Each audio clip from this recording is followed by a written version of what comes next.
They were greeted by cheers and applause, accolades they richly deserved, after riding almost 4,000 miles through the very heart of America. Their goal was as ambitious as their journey, to let America know that each of us can share the gift of life. The 2004 5 Points of Life Ride. The mission of the 5 Points of Life Ride is to raise awareness for the need for donors of whole blood, apheresis, organs and tissues, marrow and cord. Life South Community Blood Centers organized the first cross-country 5 Points of Life Ride in 1997. With the support of national donor organizations and financial assistance from corporate sponsors, additional rides took place in 1998, 2000, and 2002. In 2004, the ride began in Seattle, Washington, as a diverse group of 13 riders worked to become a team. Each has a personal link with one or more of the 5 Points of Life, as a donor or a recipient or parent of a child who needed a life-saving transplant. I've been a firefighter for over 30 years and spent a whole career trying to rescue people from very bad and life-threatening situations. But I had a personal experience where my 3-year-old son needed a heart transplant. Only having a few days to live, a heart was found, and so he was a last-minute miracle. My link is I'm a whole blood donor, and I'm on the bone marrow registry. And I started being a blood donor and on the bone marrow registry after the ride 2 years ago when I rode with him, and it was such an inspiring time for me that I felt the need for me to actually go ahead and do that. In 2002, I got to go to the Winter Olympics, and I heard the story of Chris Klug, the Olympic snowboarder who had a liver transplant, and also Ken Mortsugu, who had 2 family members who died and became donors, and I heard their touching stories along with many other stories. And I've always done community service, and so it became my focus of my community service. A transcontinental ride from the Pacific to the Atlantic is perhaps the ultimate challenge in cycling. Preparing for it took months.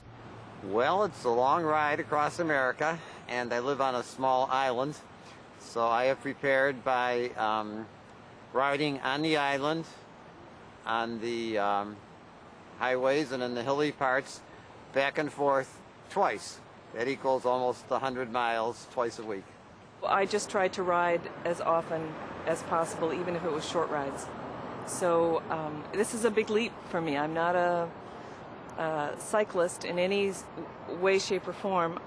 I've always been active, but not at this level. For South African rider Ashley Dove, just getting to the starting line was a challenge. The plane ride was something terrible. Economy class are not the most comfortable seats around, and it was a total journey of about 30 hours for myself. I left Durban at 2 o'clock on a Saturday afternoon and arrived here at 6 o'clock on the Sunday evening, South African time, 9 hours different to local time. It promised to be a tough and eventful 7 weeks as the team made its way from Seattle, Washington to the Kennedy Space Center in Florida. It's 3,900, almost 4,000 miles. I think we're going across the Continental Divide 3 times, but it's all worth it because if we can save one life, this is what it's about. At times it will be very, very hard, challenging. Physically, I think emotionally it will be draining. I think it will be intense in many, many ways. I think it'll be probably the most amazing experience of my life. Every day, the riders participated in special events aimed at spreading the message that everyone can share the gift of life. Along the way, they met thousands of people. Sharon Chilson shared the gift of life with her son. My son had a kidney disease, and his kidneys were being destroyed. So about 3.5 years ago, he was up for having a transplant, and I was tested, and I was a perfect match, so I gave it. Tori Nelms is alive today thanks to a bone marrow transplant from a total stranger. I was at Northwest Harvest Fun Run, and they were explaining to people, which one was me, how there wasn't enough donors for minorities on the list. And I was like, well, why not? So I said, okay, I'll sign up now and I'll get some more information later. And I got more information, and then I just totally forgot about it. And then they called me one day, and they told me that I was a match. Thousands of United States Postal Service workers have signed up to be potential bone marrow donors. They not only deliver the mail, they're also delivering the gift of life. It was December 2001, and the transplant in and of itself actually goes a lot like a blood transfusion. He had a little bit of rejection, but not as much as I thought there could be. But to know that he's like so full of energy and so alive, it's just great. Well, you guys are doing great. Yeah, man. The riders experienced America as few of us ever will, passing through the types of places we often only see on postcards. It's a landscape that offers the kind of solitude rare in modern life. But it's also hard work. A bicycle only moves as fast as your legs, except when gravity gives you a boost. The worst mountain was going after the Cascades. We had a 125-mile day with the pass in the middle. That was tough. And then coming out of Salt Lake, the Wasatch, we got up to above 9,000 feet at much steeper grade than the Rockies. So those were the two toughest. The Rockies have been fun. We've hit about 55 miles per hour on the downhill. So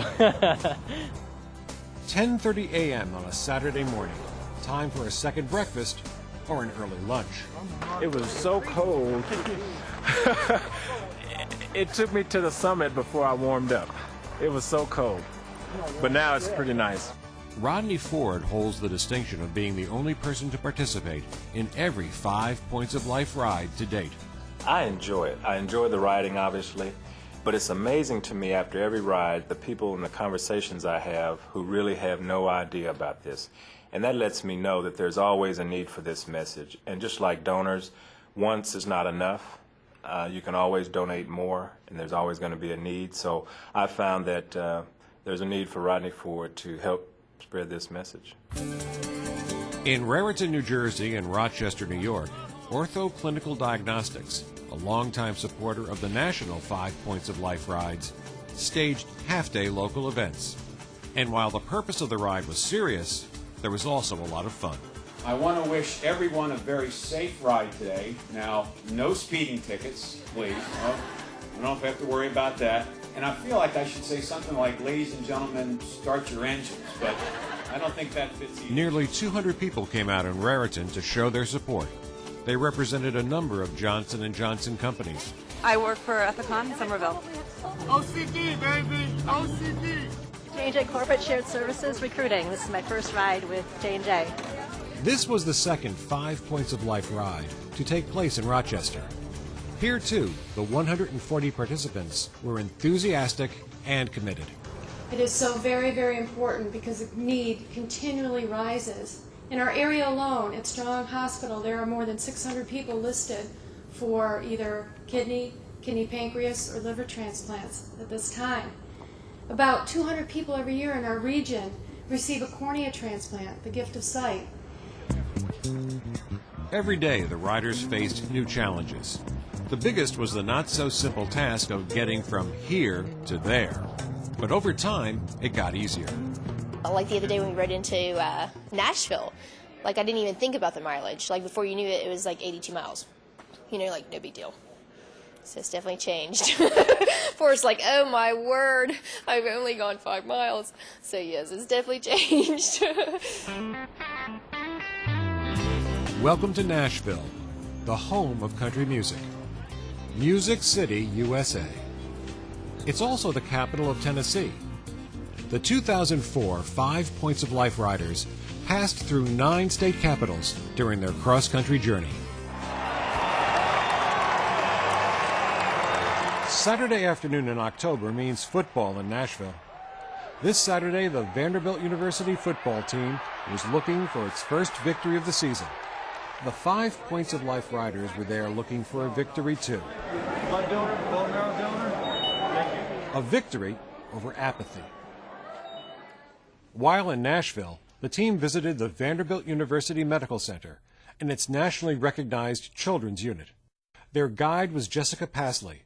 I am the mother of 3 children, a 10-year-old, and I had twins. And the child who's upstairs is one of the surviving twins. Her sister passed away 4 years ago from cancer, the same kind that her sister has now. which is rare. The riders left behind gifts for the children who were too sick to see visitors. All right, great, thank you. Next, they went to a bone marrow registry drive.